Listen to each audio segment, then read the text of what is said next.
मैंने सब सुना, लेकिन तुम गलत हो। दुआ अकबर है, तुमने अपनी बीवी का दिल दुखाया है। कसूर तुम्हारा ज्यादा है। आपकी बात ठीक है, उसको भी तो पता है ना हमारी फैमिली के कुछ उसूल हैं, क्यों मसले करती है वो। दुआ शायद सब कुछ ना जानती हो असलान, लेकिन हर एक के जज्बात का उसे पता होना जरूरी तो नहीं। तुम अलग माहौल में पले बड़े हो और दुआ अलग माहौल में पली बड़ी है। दोनों की तरबियत मुख्तलिफ अंदाज में हुई है। उसने भी तो सब कुछ छोड़ छाड़ कर तुम्हारा साथ चुना, अपनी चीजें, अपना रहन सहन सब कुछ छोड़ छाड़ कर तुम्हारा साथ दिया ना। ये कोई छोटी बात नहीं है असलान। ठीक है, समझ गया। अब मैं करूं क्या? मैं दुआ से मोहब्बत करता हूं और पूरी जिंदगी उसे चाहता रहूंगा, लेकिन ये फर्क अब मजीद बर्दाश्त नहीं कर पाऊंगा। मैं थक चुका हूं मैं इस सबसे। कोई दरमियानी रास्ता निकालो असलान।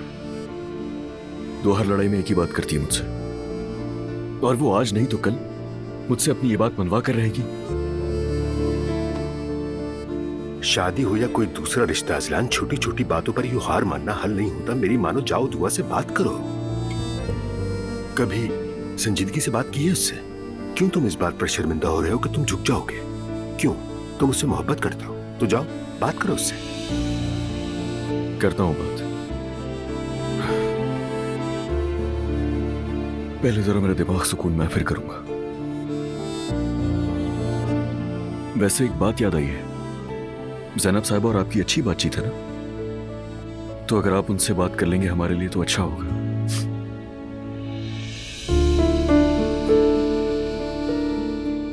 कर तो सकता हूं, जरूर करता असलान, लेकिन यह मसला तुम्हारा है। तुम दोनों मियां बीवी का मसला है, आपस में हल कर लो।